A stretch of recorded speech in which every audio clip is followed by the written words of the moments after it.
Magandang gabi po Luzon, Visayas at Mindanao.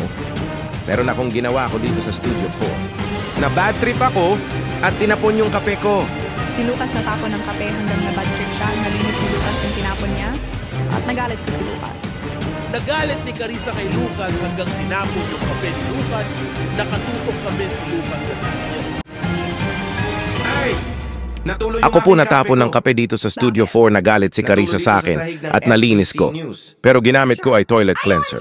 Kasi wala kami ng sabon. Mula sa FBC Integrated News, Lucas Nathaniel po nakatutok kami, FBC News. At yan ang mga balita sa oras na ito. Ako si Lucas Lautencia. Ako si Carissa Villar. At ako si Aaron Arsenal.